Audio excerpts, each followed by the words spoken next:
Hi hello नमस्कार, मी काजल तुम्हा सगळ्यांचं परत एकदा आपल्या आजच्या व्हिडिओमध्ये अगदी मनापासून स्वागत करते।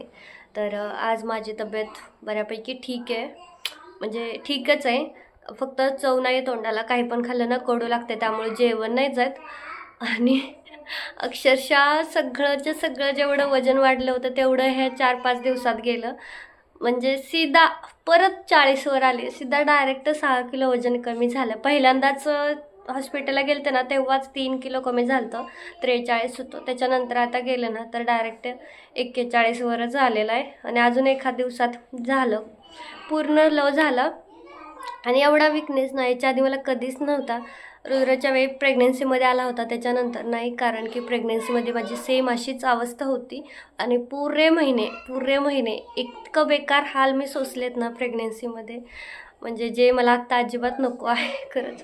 एक दिवस मला असं झालं उलट्या आणि हेन ते नसं, माझी ही नळी दुखत होती उलट्या करून करून, आणि हे बघा जखमच झाली माझ्या पूर्ण नाकाला।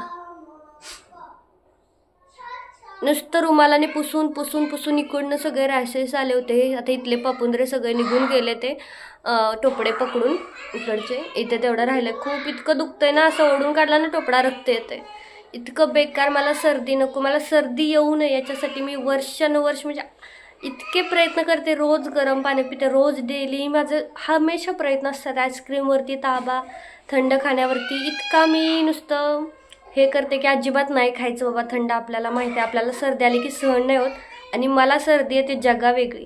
धार सुरू राहिली ना, धार सुरूच राहते पूर्ण 2 ते 3 दिवस अशी सुरूच, कंटिन्यू चालू, असं की थोडा वेळ सर्दी आली नंतर थोडा वेळ नाक पुसले, असं माझं नसतं, मला कंटिन्यू ती धार चालूच राहते, नको वाटतं। तर आज मी ठीक आहे, पण विकनेस खूप आहे डोळ्यामध्ये हे। तर आज अजून डॉक्टरने बोलवलंय, म्हणजे ते बोलले की ताप किंवा हे सगळं खोकला हे सगळं पूर्ण थांबलं की मग या, मग विकनेससाठी औषध देतो। तर आता विकनेससाठी औषध देणार आहेत ते, म्हणजे थोडंसं एनर्जी येईल यासाठी। आणि रुद्राचे मित्रमंडळ आलेत, नुसता धिंगाणा चाललाय, तर चला मी दाखवते काय चाललंय ह्यांचं। आ गए तुम लोग, आ गए। पढ़ाई कर क्या यज्ञ, पढ़ाई की, होमवर्क किया, दोनों का हो गया होमवर्क। रुद्र थोड़ा ठीक नहीं हुआ तब तक आ गए तुम लोग, बीमार हो क्या, बीमार पड़ना है। ए बुक उसको मत फाड़ो, अपना अपना बुक लेके आओ, अपनी अपनी पढ़ाई करो, चलो अपना अपना लेके आओ। बस पढ़ाई करना, खेलने के लिए नीचे नहीं लेके जाना उसको, ठीक है, इधर ही खेलो। ओ भाई साहब तुम सुनो, बिल्कुल नीचे नहीं जाना, बिल्कुल नहीं। अभी तो थोड़ा ठीक हो गया है, फिर से बीमार हो जाएगा। यज्ञ पढ़, ये क्या लिखा है, पढ़, इस ए वाले बुक का पढ़, इसमें से पढ़, क्या लिखा है, तू पढ़। नहीं आता, कौन सी क्लास में है तू, यूकेजी में है। रुद्र तू कौन सी क्लास में है। तर हे वर्ग 6 वर्षाचा आहे, रुद्र 5 वर्षाचा आहे। क्या लिखा है आगे, पढ़, कवि, फर्स्ट में है ना तू। रुद्र तू पढ़, चल, तू जाता है। तर रुद्र थोडासा बरा नाही झाला तोपर्यंत मित्रमंडळ हजर। वो चौथा नहीं आया क्या, चौथा नहीं आया तुम्हारा दोस्त, वो कहाँ गायब है।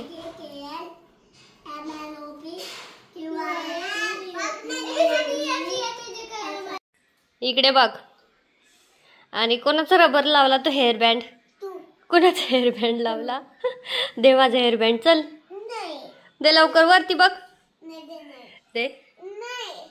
तर रुद्राने हेअरबँड लावला है ना, का तुझा आहे वय, लावूनच बस आता। तर हा मी न्यू ट्राय केलाय, कारण की ना डायरेक्ट पट्टीवाला केलं ना की बसत नाही बरोबर, मग कुणाला फिटच होतंय, नाही तर मग दिलं तर कोणाला होत आहे पण फिटच व्हायचं, त्याच्यामुळे आता मी कंपल्सरी हा असावाला द्यायचा ठरवलंय हेअरबँड। हे बघा हा असावाला, थोडी छोटी पट्टी आहे पण हे दिसायला सुंदर आणि फिटिंगमध्ये परफेक्ट बसतंय म्हणूनसाठी, आणि फ्लावर पण मग ह्याचं खूप छान असं बसतंय हे बो। काय खातोय रे, बरा झाला तू, बरा झाला, खावा। खायचं आणि झोपायला जायचं पप्पासोबत तिकडे, ठीक आहे? तर आजचे काही डेली यूजचे ड्रेसेस माझे तसे शिवून झाले होते. व्हिडिओ शूट करत होते तर म्हटलं चला लॉंगमध्ये तुम्हाला थोडंसं दाखवते.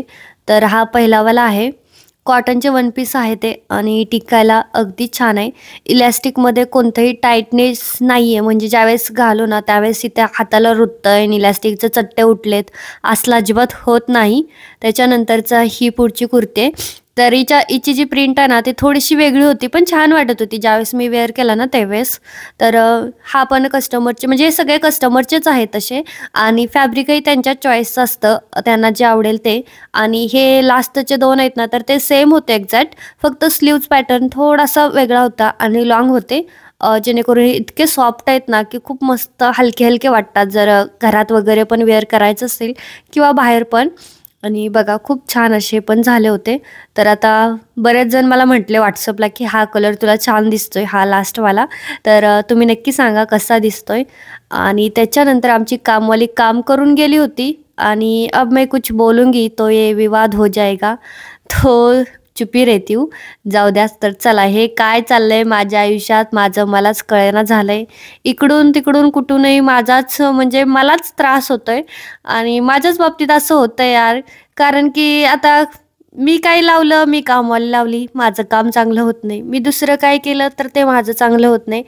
आणि माझं फक्त माझं बिझनेसचं चांगलं होतं बरं, कारण त्याच्यामध्ये मला कोणताही निगेटिव्हिटी किंवा विचार असं म्हणजे वाईट होत नाही माझ्या बाबतीत, कारण तिथे मी स्वतः कष्ट करते त्याच्यामुळे खूप छान होतंय. मग माझं चाललंय की आपलं जाऊ दे, बाकीच्या गोष्टी सोडून आपलं आपलं दुसरीकडेच लक्ष देऊया, म्हणजे आपल्या कामाकडे. तर आज मला शिवायचा होता मुनिया पैठणीचा फ्रॉक. तसा सकाळपासून हा 3रा फ्रॉक आहे. तर ही वाली मुनिया पैठणी आहे ना तर ती 2 टोनमध्ये होते, म्हणजे याचा कलर थोडासा पीच पिंक मिक्स अबोली हे सगळं मिक्स असल्यासारखं होतं. छान होता कलर, पण आउट ऑफ स्टॉक गेलेला आता मिशोवरती. फ्लिपकार्टवरती आहे बहुतेक, मिशोवरती आउट ऑफ स्टॉक आहे ही साडी. मी चेक केलं मगाशीच तर नव्हती. याच्या व्यतिरिक्त दुसरे कलर आहेत. हा कलर मला वाटते जास्तच फेमस आहे का काही काय माहीत, की हा कलर लगेचच आउट ऑफ स्टॉक जातोय. कारण मलाही खूप शोधलं, म्हणजे खूप वेळ वाट बघितल्यानंतर भेटलं. मी रिमाइंडमध्ये टाकली होती, मला सुरुवातीला आउट ऑफ स्टॉकच दाखवत होतं, पण नंतर मी रिमाइंड केलं. त्याच्यानंतर मग ज्यावेळेस पण स्टॉकमध्ये येते त्यावेळेस सगळ्यात पहिलं आपल्याला नोटिफिकेशन येते की बाबा या स्टॉकमध्ये आहे, आता पटकन घे. तर त्यावेळेस मग पटकन ऑर्डर टाकून द्यायची, नाही तर परत भेटत नाही. तर चला म्हटलं. आणि 2 टोनमध्ये असेल ना तर मला तर धागा कोणता लावायचा तेच कळत नाही, कारण की समजतच नाही कोणता धागा लावायचा ते. आणि इथे बघा आता माझं ना माझ्या स्वतःकडे आता बिलकुल लक्ष नाही आहे. मला काही करावंच वाटत नाही. साधी मला केस पण विचारावंशी नाही वाटत आहे. तसंच मी आपलं कसं तरी बांधते, गुंडळते ना आपलं चला आपलं, कारण हे एक काम आहे त्याच्यामध्ये केल्यानंतर मला थोडासा आपला सुकून म्हणतो ना तर तेच मिळतं, किंवा मग थोडंसं बरं वाटतं, करमतं. नाहीतर मग ते त्याचाच विचार करून सारखं तेच नको वाटतं. तर इथं आम्ही लाईट लावत होतो आमच्या देवघराची, लागतच नव्हती. काल पण मी व्हिडिओमध्ये सांगितलं, बटन चालूच होतं काल पण लागलीच नव्हती. आणि आम्ही म्हणतोय बटन चालू करायचं विसरलो की काय, आत्ताही बघितलं तर लागतच नव्हती. मग आता इथं पहिल्यांदा मी गेली, इकडनं पिनी त्याच्यात टाकली, तिकडून याच्यात टाकली, पण ते काही चालू झालं नाही. परत ते आले, त्यांनी पण इकडं तिकडं बघितलं. मग म्हटलं परत बघूया, चला आता जेवून घेऊया. कारण की भरूचमध्ये आल्यापासून ना मी पहिल्यांदा पाणीपुरी खाते. मला वाटतं आता 3-4 महिने होत आले आम्हाला इथे येऊन. आणि दमनमध्ये होतो त्यावेळेस आमचं रोज सुरूच राहायचं. फर्स्ट शिफ्टमधून येताना तर ते रोजच आणायचे.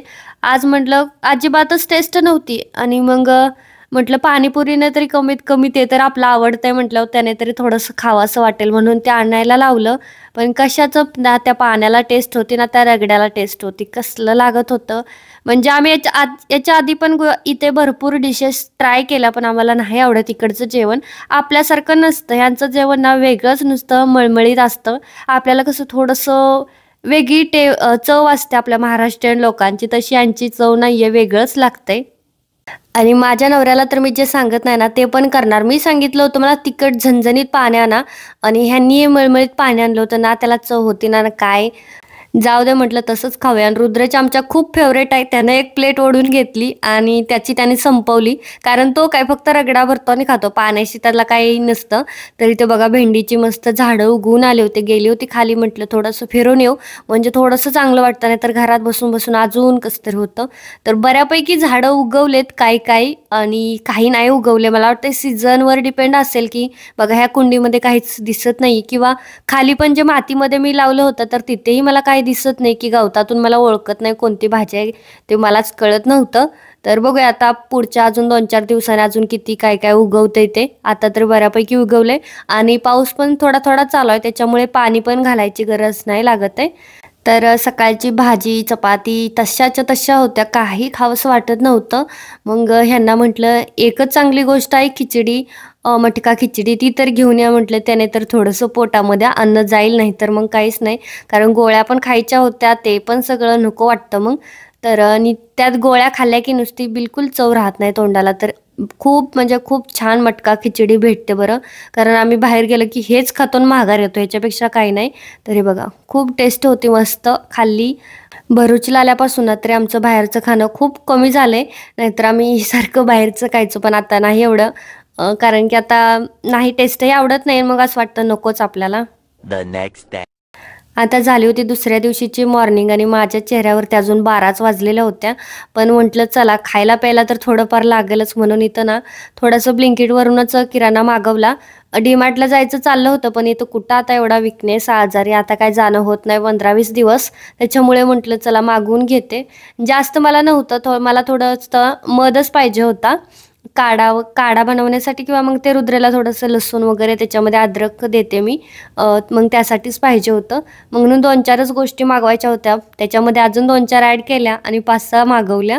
जेणेकरून चार्ज लागतोच ना मग डिलिव्हरी द्यायचा घरपोच, त्याच्यामुळे मग घेतलं. तर आलं होतं सकाळी, अगदी ऑर्डर करून नुसतं किचनमध्ये गेली तोवर तर ते घेऊन पण आले.